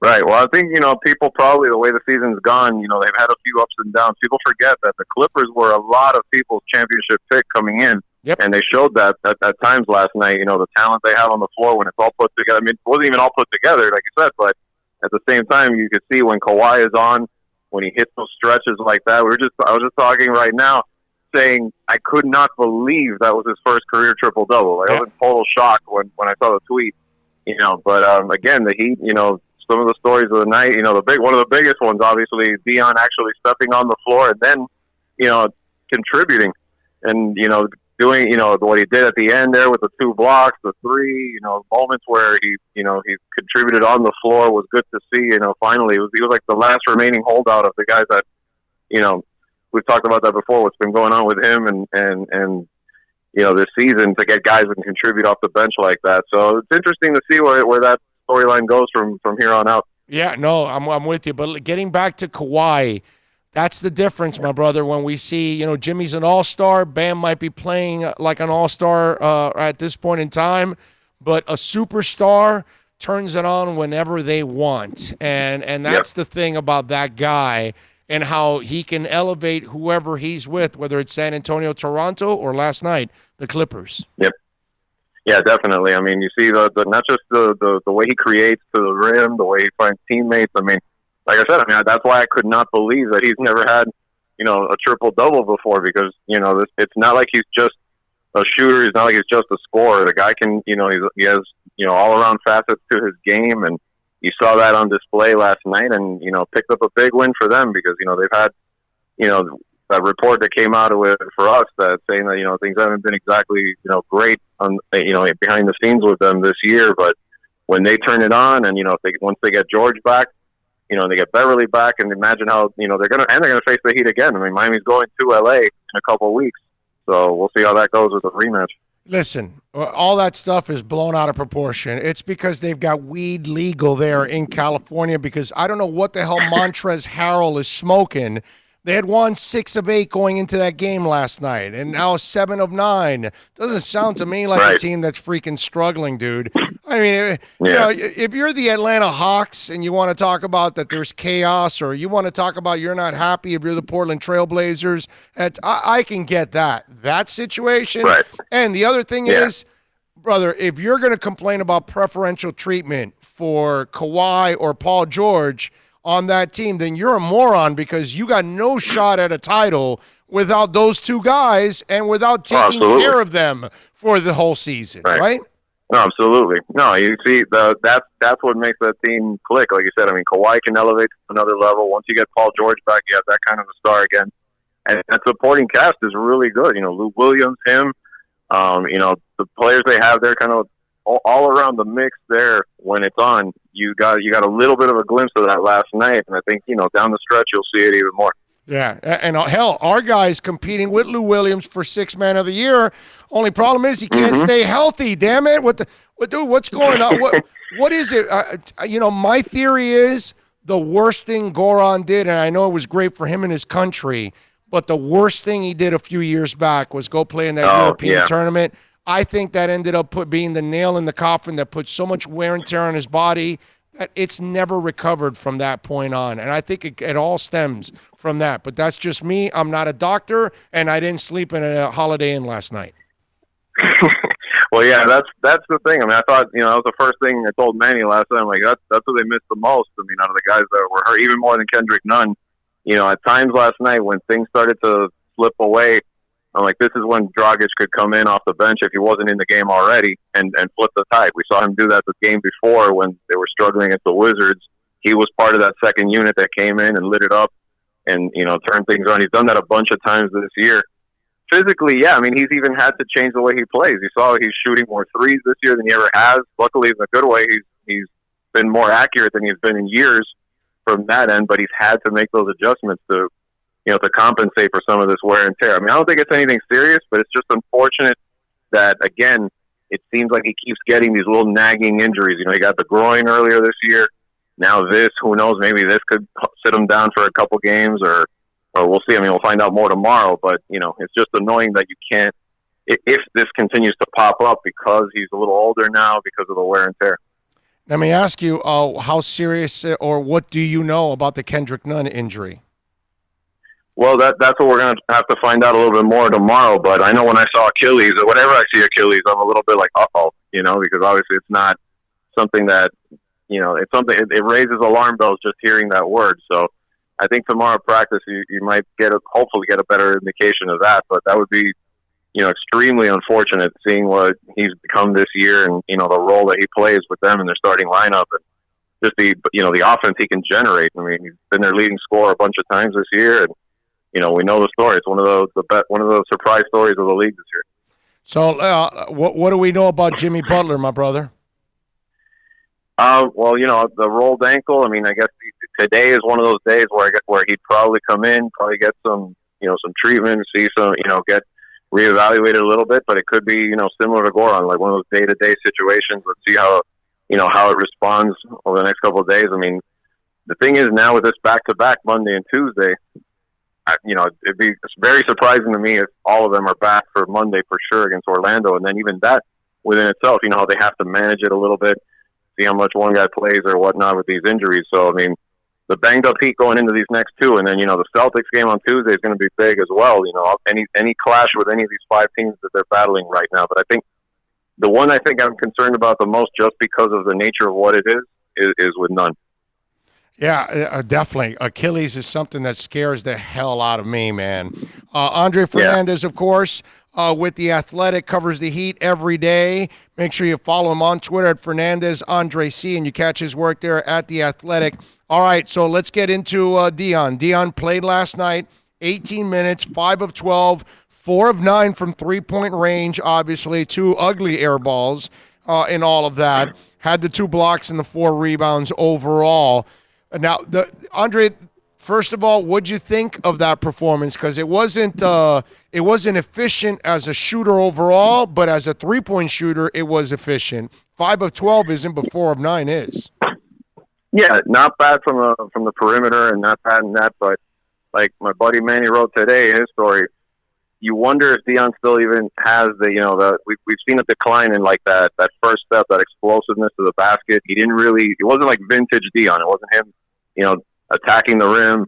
That's what he maybe just did it like once, and I think he was blocked if I remember correctly. I mean, some of that could have been rust and could get better with more chances like last night, but it's obviously not the same player as he was since before the surgery. So in terms of just the basketball player Dion, I don't know what kind of player he would be at this stage, removed from the surgery at this much time. He's obviously missed so much game action. He's been in practices, but not this kind of thing. So it's going to take a while to get his legs back there. And then the bigger question, which is the other thing that he wrote about today, was, does this even give a prayer of a chance that he'd have some trade value before February 6th? I mean, it doesn't seem like much, and we know all the baggage that, has been well documented with him. And that's where I don't think teams, plus the money that he's owed, I don't think teams would really flinch that or change their stance too much. But I don't know. If he plays the next 5 games and he looks even better than last night, does that move the needle maybe in the Heat's direction to be able to move him? We'll see. That's another interesting thing to follow. That to me, Andre, is everything now. Is, does he learn his lesson? Does he build from this? Does he become an idiot again? How does he handle the opportunity? Does he wait patiently? Because if he looks around and he looks at the at the landscape, he has to say, well, Goran breaks down all the time. I'm going to have other Right. opportunities. If I Right, just Jimmy's had, yeah, you're going to have opportunities. So let me, because he's got one more year on this contract, correct? Right. Right. Yeah, So 12.6, something like 12.6 million, I think, next year. One more. Yeah, that's it. right. So it's up to you, dude. Maybe you can do something. You're not going to move now before the trading deadline. That's not going to happen. But next in the offseason, maybe you might be able to find another home if you actually, for the next half of this year, prove that you can be a team player and be all of that. So I'm going to put you on the spot. Does Dion Waiters behave from here to the end of the season? What's the percentage you put on it, Andre? I don't know if I can put it completely over 50%. I really don't, just because of past history. I mean, I'd like to think so, but, there's too much history there that makes you think too good to be true sometimes, with him. And like something's going to pop up. You just have that paranoid feeling like you're going to hear something at some point. But, I mean, I don't know if I can look past it the next couple of weeks, put it that way. Like, I have to see how he comes back in. I mean, he's going to get – I would think he gets more opportunity now, especially if this Butler thing lingers a little bit. The Dragic injury lingers a little bit the next couple games here. And against good opponents, like we talked about, the Celtics, the Clippers again. But long-term, TBA, my friends, I don't know. Too much there. Hey, dude, don't overlook these next two Orlando games, okay? And the Orlando games. Oh, yeah, absolutely. Yeah, they always fight them up there, too. Yeah, well, they're a playoff team because they're in the playoff bracket. Right. But they're a pain in the ass to the Miami Heat, and it's a home and an away game. So you're and they're the 2-7 matchup right now if the season ended today. Yes, exactly. So while those other teams you mentioned are good, this team, man, somehow or another they give them trouble. Yeah. Now, Andre, let me ask you something. The other night when you watched him bench 5 guys and bring the other 5 on, what'd you think of that? And what has been kind of the reaction from players about that when you've asked them individually? I didn't see too much of a reaction, but one thing I did find interesting was I thought it was ballsy because if you think about the fact that Butler was part of the benching, and I don't mean that in that, everything has gone well, Jimmy's fit well, but how many times does a coach, bench his star player, bench his max player? He benches him, he benches Bam, who I know is starting to emerge as that type of guy. So it just shows you how Spo is, that he will do that, and it won't matter which guy is within that strategy or that move. If he feels like you're not bringing it at that point in time, you're not you're not impacting the game the way it needs to be, and it clearly wasn't. Like he said, it was a no-brainer. They were getting outscored, 26-6 or 20-0 at one point. He had to do it, but I just thought it was cool to see like a coach really take that and really, that's the remarkable part. Usually you don't do that when your max player is one of those guys that you're sending to the bench and then sending them for a whole quarter too. Yeah. No, but I mean, that's hey, Jimmy's the guy that said, hey, Spo will cuss your ass out right away. So right, exactly. But then again, Jimmy's one of those guys that responds to tough coaching. He doesn't care. It doesn't bother him. He's not one of these really touchy millennials or Generation Zs that these kind of kids, man, you tell them something nasty and boy, they will carry that thing like luggage for the rest of their lives. They're like, they have been just broken for the rest of their lives because you told them something nasty. They would, millennials and Generation Zs would never survive with our parents. I mean, never. So with our parents and grandparents, oh my Lord, they would have been, those kids would have been mentally tortured for the rest of their lives with the people that we work with. And that's the thing about Jimmy, but again, credit in a way to him being that way, and then Spo also knowing him enough what they've been through so far. But even then, this isn't a guy that you've had on your team 3, 4, 5 years either. So again, I just credit the fact that a lot of coaches probably wouldn't have done that, but like I said, ballsy move, and he knows, they have their standards, and he has his standards, and he decided to do something like that. It was really interesting to see that. Andre, is there a difference for this team now when they're facing Orlando? Like, do they look at it I know they might give you the company line like, hey, we take every game seriously and all of that. But internally, is there something amongst the franchise and the team? It's like, hey, this team's given us way too many problems. They've beaten us more than they should. We've been better than them the last 3 years, and we continue to lose to them. I'm just wondering, what kind of an attitude is there about this damn game? I mean, I think they have to. I mean, you look at that, and even when they're undermanned, I mean, this last time that they lost, it was another one of these games where they're shorthanded. They had just lost one of their best players and still came out, still gave them trouble, still pulled away at the end of the game, and Miami just looked flat. But in general, they've had too many of those games this year where you just don't want you keep every time you think that they've figured it out and they're not susceptible to one of these like upsets, one of these like lower than 500 teams, coming up and biting them and them having these poor stretches of play on the defensive end. Two of those games pass, and then here comes another one. Right. The Sacramento game, they come back and they pull it off. Washington, they almost blow it. They almost blow that game. So even in some of these victories, the defense hasn't been up to standard. They keep having the inconsistent stretches, and I think they have to tell themselves that's right at the top. Orlando's right at the top of the list of those teams that have continuously bit Miami in that way. And here they come again, and then you're going to get them twice within a week. There's a stretch where you want to kind of keep your seeding the way it is. You want to stay in the dogfight between these 5 teams. You better win these games. And how screwed up is it that you talked about that characteristic, yet they're 8-0 in overtime games? So in overtime games, when it gets crunch time, they find a way to win those games, which to me is a sign that you're a pretty damn good team overall when you're able to do that. But how helter-skelter is that, dude? Yeah, I mean, and I had an interesting talk with Bam the other day about that and how he kept saying, we do a good job of that, of bringing it when it counts, late in the fourth quarter, in the overtime periods. The defense takes it up a notch, but they have to just find a way to consistently do that throughout a game just so they're not in that predicament to begin with and fighting one of these teams, fighting for your lives down the wire, because that takes a toll, and you were only by game 45 on Monday. There's still a lot of regular season left, or on game 46, I'm sorry. And you just, you can't have that grind night in and night out every single night, putting yourself in those situations. I mean, you can say all you want about how it toughens you up, but it's also a drain too. You have to make it to the playoffs, and in the playoffs, it's a whole different ballgame. There's a lot more like one-on-one matchups. There's a lot more concentration on guys having to make plays, like individually and on the court. A lot of those situations. So it's a whole different animal. So. So far it's been good, but at the same time, long term, they can't continue to put themselves in those spots. Andre Fernandez does an excellent job of covering the Miami Heat for The Athletic. Follow him on Twitter at FernandezAndreC.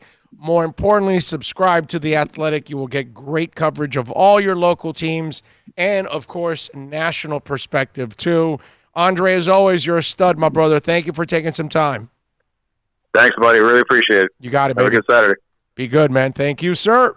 That's Andre Fernandez. How about that? Talking a little basketball. And we're going to have another guest coming up now here at the bottom of the hour. We're going to talk to Cameron Wolfe from ESPN. He, of course, covers the Dolphins on a daily basis, but he's been all over the Antonio Brown situation. And I've got my thoughts on that, but I'll probably share those thoughts at Hialeah Park is when we'll probably talk about that. But we'll get obviously the facts from Cameron Wolfe. He's been covering the story. We'll get his thoughts on the Dolphins. They've made some changes. They added a defensive backs coach in Gerald Alexander. So we'll get into that a little bit with him. We'll get his thoughts on the draft and everything else coming off the Senior Bowl and stuff like that. We'll get his thoughts on everything going on Dolphins-wise. So a little Dolphins, a little Antonio Brown with Cameron Wolfe. We do want to remind you that, of course, our show is proudly brought to you by Moody's Dental. They are the implant and Invisalign experts. And let me tell you something. Why don't you start off the year on the right foot right now and improve that smile? Maybe you're not smiling as bright as you would like. I know I did it because my teeth in the bottom were kind of crooked, and it's funny because I am now in my what's it called? Third set of my Invisaligns, and I can already tell on the right side that one of the teeth is already like moving to the side, and it's going to bring that other tooth up front, which is going to be amazing. Which I'm really happy that they're doing that, and we'll show you the before and after when it's all said and done. But whether it's implants, it's Invisaligns, whether you want to get your cavity filled, you want a crown, you want to clean your teeth, they have state-of-the-art equipment. Please call Eric Murias and all the great people at Murias Dental, 305-821-0231. Follow them on Facebook, Instagram, and Twitter at Murias Dental. Cameron Wolf, we talk Dolphins. We talk Antonio Clown. Next.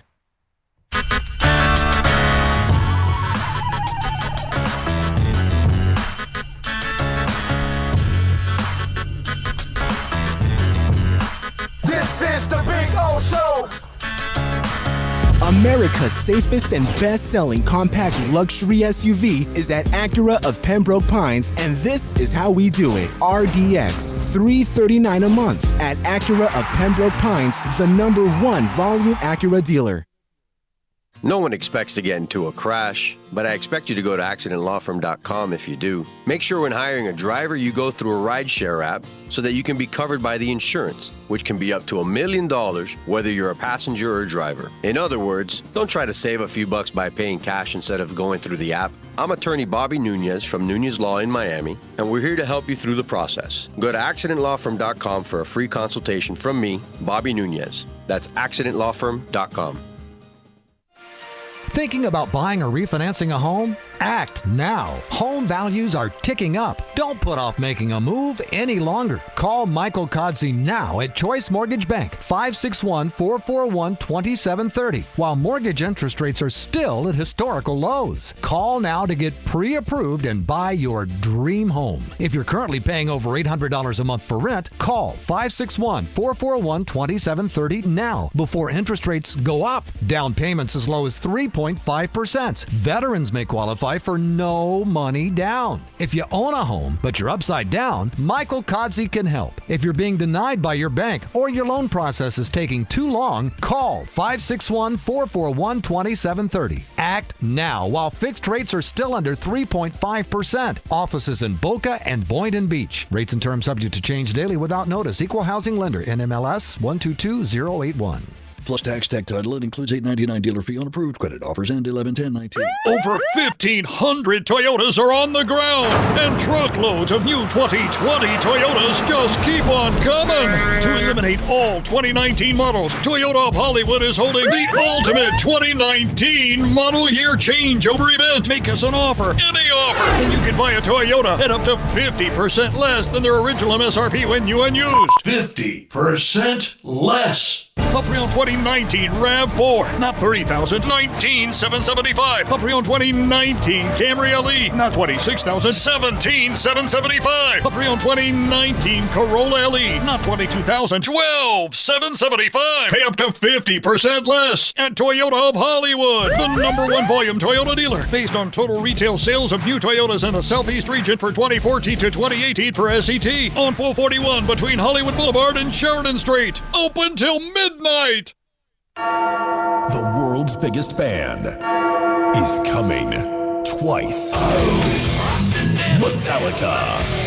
Headlining the Welcome to Rockville Music Festival.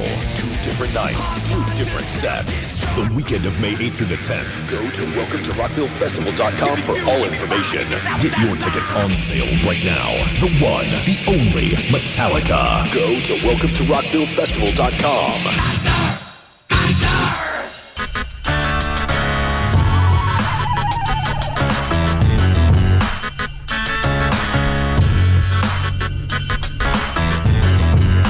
This is the Big O Show. This is the Big O Show. This is the Big O Show.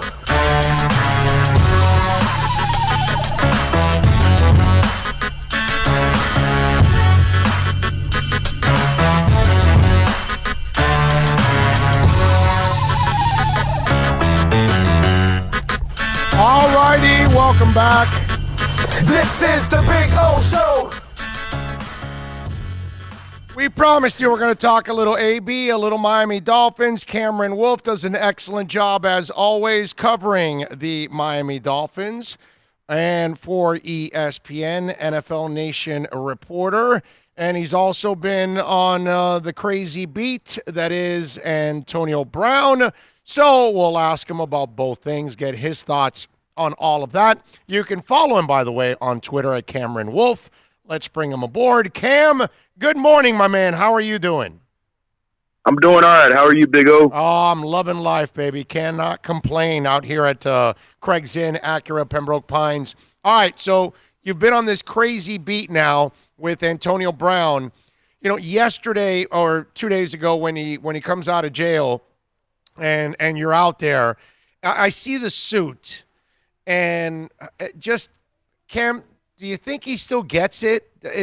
Does he really understand how deeper into the abyss he gets every single day? I honestly don't know if he does. And I think that, you know, everybody who sees the story and talks to me about it, there's one big takeaway. I hope that he gets help. You know, regardless of how the case ends and, you know, what he actually did and how much jet, everybody wants him to get help because, you know, whether it's Drew Rosenhaus who trapped him, whether it's the mother of his children, who said that he needed mental help. Cam, you sound a little muffled there. I don't know if you can move a little bit there. Or can you hear me? Yeah, we hear you, but you were sounding muffled. So try it again in there. Go ahead. Okay. I'm sorry. Yeah, so I just ultimately think that more than anything, everybody wants him to get help. You know, whether it's a mental health issue, whether there's something going on in his personal life, he just needs to get help. And I don't know, like you mentioned, if he truly gets it. You know, I was standing outside of the courthouse when he was running down those steps. He ran the wrong way. He was really frustrated because the car wasn't where he thought it was. He was yelling at his lawyer that he wasn't his chaperone. You know, all of these different things after just being in jail and just having to, you know, go through a legal case on a felony charge just kind of makes me think that, hey, Antonio Brown, you know, we may still have a little bit to go before he fully realizes everything that he's got in front of him. You know, Cam, I think we've all dealt with it in our lives, whether it's with a family member or a friend or somebody that needed help. And whether we're talking about whether it was gambling or it was alcohol or it was spousal abuse or we're talking that maybe this man is obviously mentally unstable. The bottom line is, and this is what I've been saying for weeks, you need people around you that love you, that are willing to tell you the real story of what's going on. And that those are the kind of people that you may disagree with or you may not want to, but you know they love you and they're looking out for you, so you will listen to them. Is Antonio Brown surrounded by anybody, do you think, that actually loves him and actually cares about him and that isn't a hanger-on, you know, depending on what they pay him, pay that person? Yeah, that's a very good question. I think from what I've seen the last week tracking him, he had a lot of enablers around him, a lot of yes men, a lot of people who he puts around him because they tell him things that he wants to hear. And I'm not sure if there is anybody in his circle that he listens to that can tell him that he's wrong. And like I said, you know, Drew Rosenhaus tried to do it and it didn't work. You know, the mother of his children tried to do it and it didn't work. So, you know, there has to be a two-way street there. Yep. He has to have those people that are there, and then he has to be willing to listen to them. And I don't know if there's that combination for him at this point in his life. And honestly, I don't know if there is someone who he will listen to that doesn't tell him, yes, you're right, EP. And I think that's probably the first step for him to try to get better is, you know, one, trying to figure out and accept that, hey, maybe something is going on with me. And two, listening to people when they tell him, hey, this isn't the right thing to be doing. You should be doing this. There's something going on in your life. So I think regardless of whatever happens in this court case, that's probably the most important thing to happen, you know, for the rest of Antonio Brown's life, to be honest, because he's a young guy. And, you know, these things have to be solved before they get worse. Cameron Wolf, of course, ESPN NFL Nation reporter covering the Miami Dolphins, joining us here on the program. He's been covering the Antonio Brown case. What's next for AB? What's the next court case? What's his next step? We heard the lawyers after talk about how they thought he was overcharged And I was also laughing, but I guess it's the lawyer, he has to say it, when he was saying that there is no mental disorder here, which, I mean, come on, dude, but whatever. What's his next step? Yeah, he's out of jail, obviously, now. He's got a GPS monitor system on him. He's got a lot of restrictions. The big thing for Antonio Brown is to not get in trouble, not to violate any of his restrictions between now and when he's got to go to court again. And, that's probably easier said than done, given all the instability that we've seen from him. So he personally has to stay out of trouble. And then it's just waiting for an arraignment. There hasn't been a date set, but I imagine sometime in the next couple of months they'll have another court hearing, and that'll be the time when he puts in his plea. I'm assuming he'll put in a not guilty plea, and it'll sort of start the proceedings. And, the lawyer I spoke with yesterday told me he expects a lengthy process. He doesn't think that this will be a few-week deal or a few-month deal.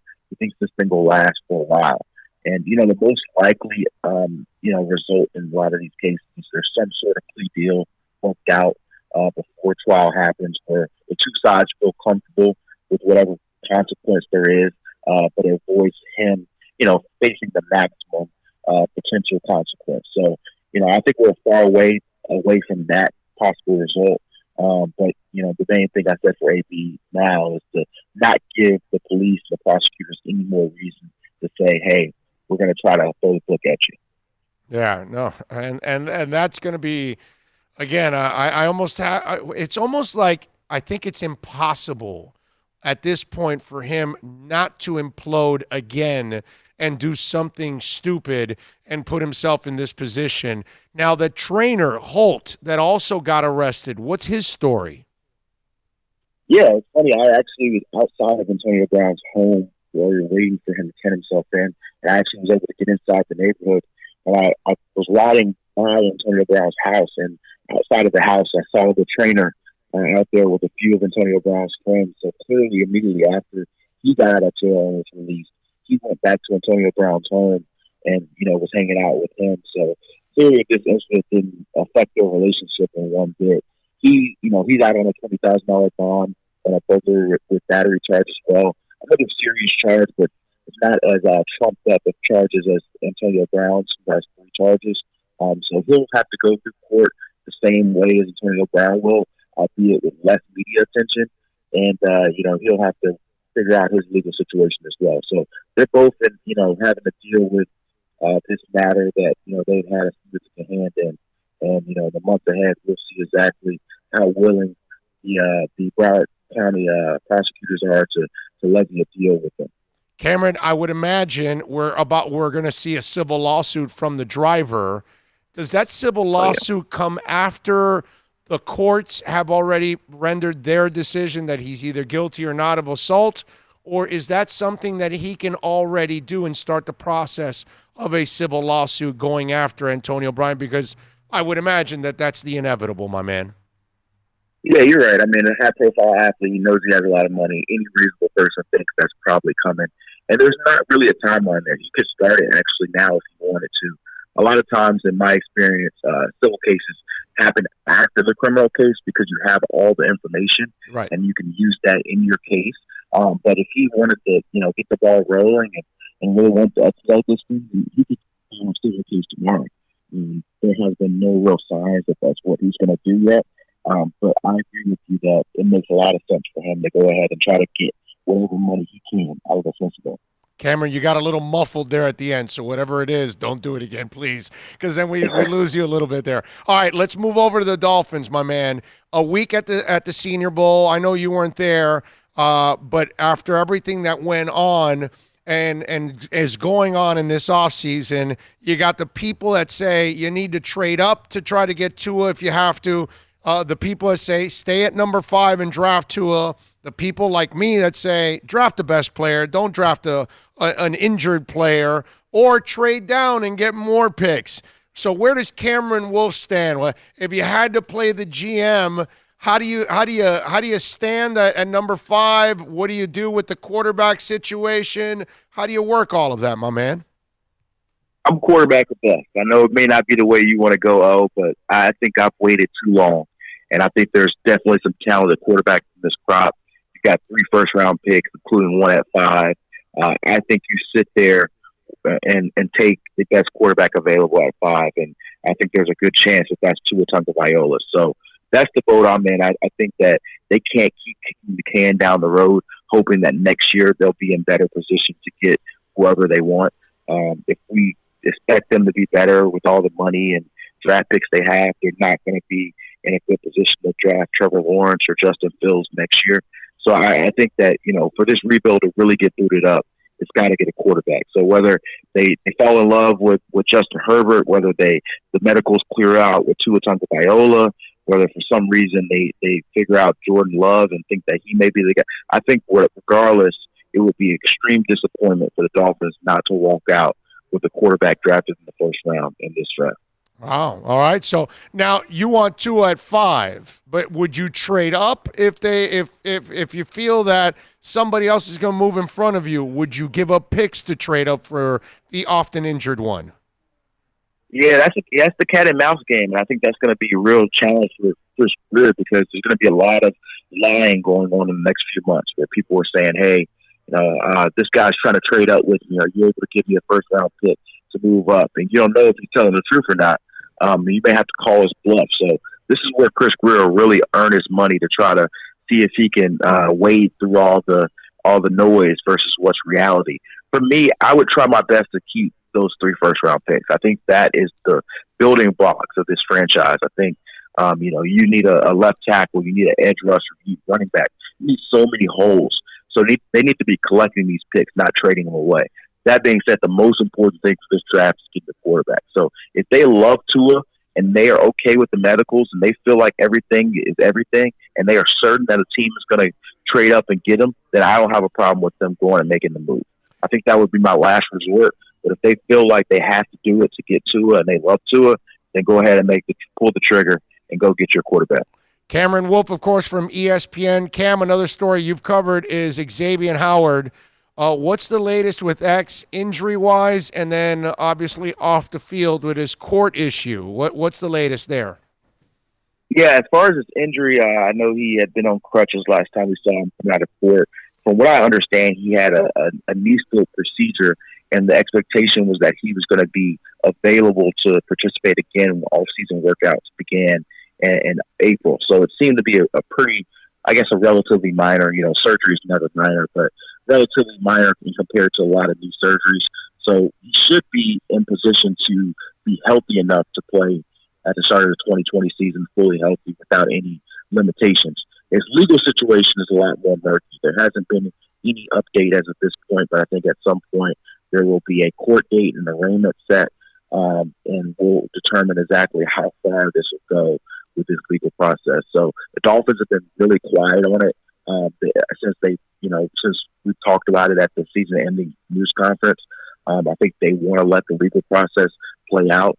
I know that it's only Xavier Howard, good Lord, is one of their best players, so they're not going to readily want to give up on him. But I think it may be tough if he's actually, convicted of these crimes for them to keep him or keep him in the same way they have. So I think they have the eyes on this, and obviously the NFL has their eyes on this, regardless of whether he's convicted or not, or found guilty of this. It's very likely he faces a suspension. So regardless of what happens, I think the Dolphins have to be prepared to miss him for maybe the next 6 games of the 2020 season. So that's all a factor in this, and I think this is a situation that they'd rather not deal with, but it is what it is at this point. Cam, we'll wrap it up with this. The coach, Flores, has made several changes to his coaching staff. The newest one, Gerald Alexander, the DB's coach. I actually like the Changeli hire. I think it's more of a cultural thing that they're going to establish and then groom somebody to then take over in the next year or two and kind of get that thing running in the right direction that they want. But overall, for me personally, after winning 5 games with absolutely nothing, he's earned that right for me. Like, okay, well, you want to make your changes, go ahead. You got to know it better than I do. But everybody wants a hot take, and I've been kind of weak on this one that I'm like, hey, man, Flores has earned this. I'll take a wait-and-see approach to see how all of this works out. Do you have a hot take? Is it a positive, a negative? You neutral on all of these changes overall to his coaching staff after this season? Yeah, I think I want a better explanation than what we've got so far as looking for the best teacher. I think they've been extremely unorthodox, hiring a high school coach to run a position group, hiring several college coaches. I know you like the Chan Gailey hire, but hiring an offensive coordinator who's been out of football for 3 years to replace a guy who I thought was doing a pretty good job in Chad O'Shea. All of these moves are really surprising, and I can't say for sure if they're good moves or bad moves, but I do hope that they are moves that that work out for the Dolphins, because if not, there are going to be a lot of questions for Brian Flores. He's still a young head coach, although we all think that he's shown a lot of promise, and I think he'll be a good head coach in this league. You don't want him making sort of rookie coaching mistakes because of lack of experience. So that'll be my big question going into this year. Do these coaches have enough NFL experience, enough in that realm to teach these guys? Because it is a different game. Even though these guys may be teachers, college football is different than NFL. High school football is different than NFL. So I don't know if the traits and the skill set is as easily translated as maybe Brian Flores thinks. So I'm cautiously, eager to see how they do. But Brian Flores he's putting his back behind these coaching moves, and he's confident that it'll work. So if you have belief in Brian Flores, then you have to give these moves a chance. But I definitely think there's plenty of reason to be skeptical, given the backgrounds of a lot of the coaches he's been hiring. There you go. He does an excellent job covering the Dolphins, and he's one of the few guys in the world that can actually catch up to Antonio Brown. He is. Cameron Wolf, baby, ESPN NFL Nation reporter for the Miami Dolphins. Follow him on Twitter at Cameron Wolf. Cameron, as always, my brother, thank you for taking some time. Enjoy your weekend, my friend. All right, thanks, Big O. Have a good weekend. You got it, baby. Be good. There you go. Cameron Wolf from ESPN. There you go. I like it. You could be funny when you try, man. I don't know. I don't know Pretty about comical that. there, buddy. I don't know if we are funny, but we try to entertain here and try to give you some half decent sports talk, so you can we try to, if we can make you laugh, we succeeded. If we can make you think, we succeeded. If we pissed you off, we succeeded. You know what I mean? It's just if we stirred some kind of emotion during the program, then we succeeded. If we got you to send in a text, if we got you to send in a tweet, eventually when we add freaking phone calls, you call us in, we got something, man.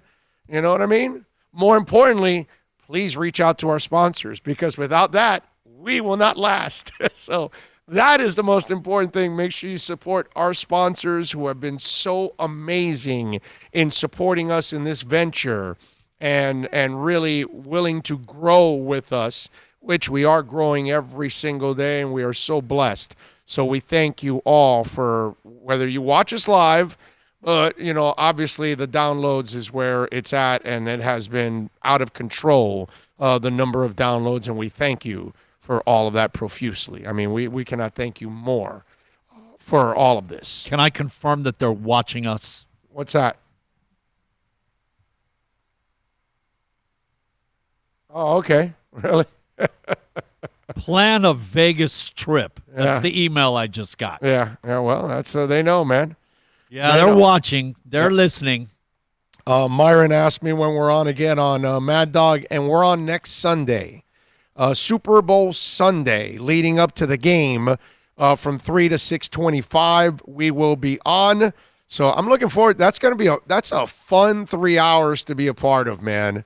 Leading up to Super Bowl Sunday, leading up to the game. I love it, man. Get folks' predictions, get to talk to people, all of that, man. I freaking love it. And Myron says that he'll be tuning in, and we appreciate you, Myron, as always, man. Thank you.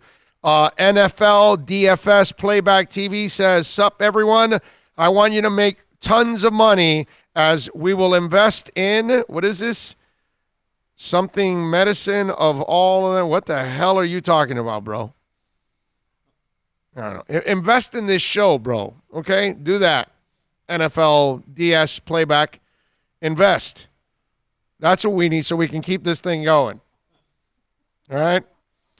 Let's see. Big O saw them live. I couldn't go, but I know all their music. I guess you're talking about Rush. You never saw them live. They're awesome, man. I believe you will see Rush again. Not the whole band, because obviously we just lost Neil Peart. I think Geddy and Alex Lifeson will tour now.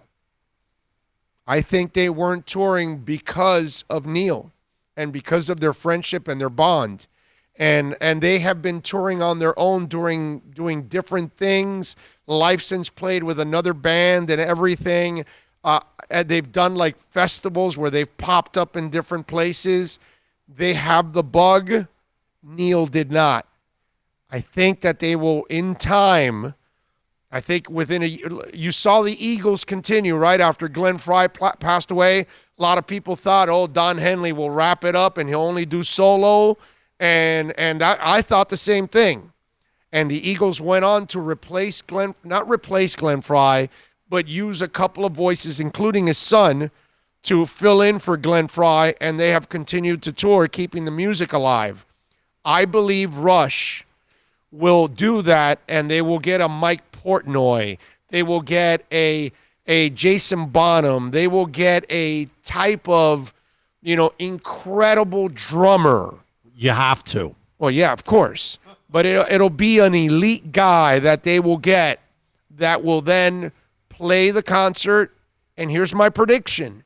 What the Who do with John Entwistle, where they bring on a video of him playing bass in a song or two, and the crowd goes crazy, obviously, because John Entwistle was one of the freaking greats of all time. You talk about the Who, bro. You talk about Keith Moon. You talk about Entwistle. You talk about Townsend and then Daughtry. They are all elite at everything that they were doing. You know what I mean? And so that's what I think Rush will do.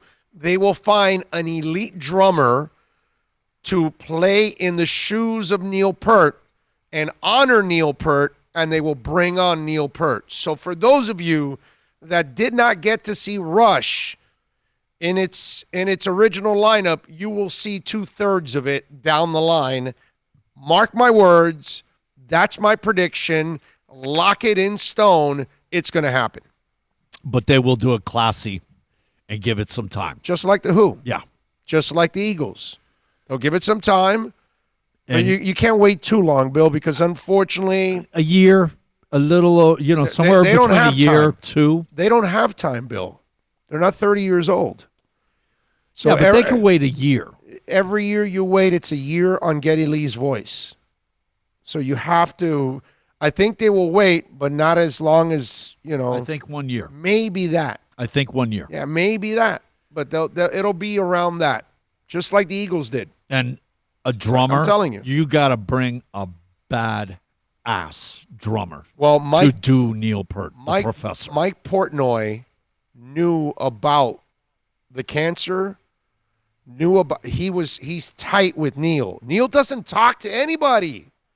Okay, I read the article of Portnoy, and Portnoy was talking about that, how he knew about it for a while, and he just, out of respect that, because Neil trusted him. Extremely private person. And there's a reason why I've mentioned Portnoy as a replacement, because they're going to know about that relationship, and if there's that symbiotic type of connection between those two, and Portnoy has such respect for him. And Portnoy is one of my favorite drummers personally. I think he's one of the greatest drummers of all time. He's in that top 25 list. Whatever you want. I'm not going to get into arguments with you guys on this. But, for me, he's one of the greatest. Where you want to put him, I don't give a rat's ass. But he's one of the best of all time for me. And he would be one of the guys that I would pick to do that. You know what I'm saying? A Jason Bonham. I would pick, because that's a guy that has earned that right, respects the great ones like his dad, and he talks about all kinds of drummers in high regard. And he's a guy that other people have trusted to be in their bands. You know what I'm saying? He's been in several bands now with all kinds of great artists. He's a guy that moment would not be too big for him either. He would embrace it. So guys like that, I think, would fit that role of Neil Peart. So there you go. That's my prediction, and I'm sticking to it.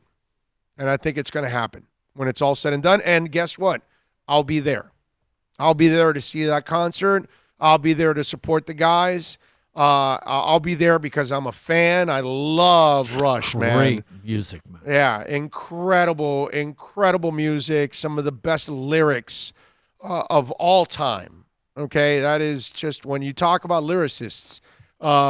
Geddy Lee is one of those great ones, man. Just amazing. That band was great in writing songs. So, yeah, there you go. So, Ty or Myron, I think it was Myron, I'm sorry. Myron, you will get to see Rush, my brother, okay? Without Peart, but you'll get to see him, at least. You'll get that chance. Don't pass it up. And don't be, here's kind of this new age attitude about certain things. People get old. People die. And that's life, unfortunately. And the memories can die with them if you want. And that's fantastic. And those of us that were able to enjoy certain memories, that's great. But let's not cheat others from at least enjoying a part of that experience. Because I hear that attitude when Queensryche comes to town. Oh, Jeff Tate is not in it. Well, dude, go see Todd La Torre. He does a really good job of keeping that music alive, and they do a good job. If you get to see Jeff Tate solo, great, fantastic. But the guys at Queensryche are doing their best, and they deserve your support. Foreigner. We all know that Lou Gramm can't do Lou Gramm anymore. Lou Gramm can't do Lou Gramm. Okay, well, you know, Mick did the best he could to find a guy that does a good job of keeping it alive. And if you love Foreigner's music, go enjoy it, man. They do a good job overall. I know it's not Lou Gramm, but nobody will ever be Lou Gramm. You go to Queen. I get it, man. Freddie Mercury's dead. I understand the greatest rock voice of all time is dead. But Adam Lambert does an awesome job, man. He's a great performer, too, on top of all of that. He fits that bill to a T. If there was anybody that could do that role, they found him. He's as flamboyant as Freddie was. He's super talented in his own right. He's got a great voice. Nobody can ever be Freddie. But damn, don't cheat yourself, man. The other three guys are Hall of Famers. The other three guys, just like Queen, are some of the best at what they've ever done. And they deserve your Hall of Fame attention. And if you go to that Queen concert, I promise you, you will walk out going, damn, that was a hell of a show. I know it's not Freddie, but man, let's give Lambert and Queen a lot of credit. They sound great. So sometimes it's not perfect. The Eagles aren't perfect either now because there's no Glenn Frey. But damn, dude, those two guys do an awesome job of filling in and making it sound great. And the music is still alive. Enjoy it. Embrace it. Sometimes there are those situations where, okay, I know it's not Steve Perry, but damn, Arnel Pineda does a really good job. And you'll walk out of that Journey concert going, man, they sounded great. Neil Schon shredded for 2 hours. The band was tight. Jonathan Cain is a god on the keyboards. I'm happy, man. Arnel does an excellent job as a front man. Sometimes, you know what? Give it a chance. We have to relocate, sir. Okay. All right. My music soliloquy on replacement singers is done. And well, for now. For now. Yes. I'm sure it'll come up again. Yes, I sure it'll come up again. I guarantee it will. at one point or another. But, I'm just saying, give it a chance. All right, we wrap it up here. We thank Andre Fernandez, of course. We thank Cameron Wolf for joining us here on the program, Larry Schlossberg, and all the amazing people out here at Craig Zinn. Amazing. Always out here at Craig Zinn. Acura. We love it. We'll be at Hialeah Park in the afternoon from 1 to 4. So come on out and join us. We'll have some guests. We'll have plenty of talk. You can, of course, gamble and wager on any track across the country. Have some incredible Champion food. Simulcast Center. The food is awesome. You can enjoy the poker room where we're going to be out in the second floor. A beautiful poker room. Get a massage. Get a massage. Great food. Non-smoking. Nobody will be blowing smoke in your face. Non-smoking casino. Beautiful windows so you can look out. The incredible architecture. The landscaping. It's Hialeah Park. We'll be out there this afternoon, 1 to 4. Come on out and join us. We love you for supporting us. Bill, excellent work. We continue our work. John Cassio, all the great people that are a part of this. 300Bs. We love you for it. We'll see you at 1 o'clock. Be good. Talk to you in a couple.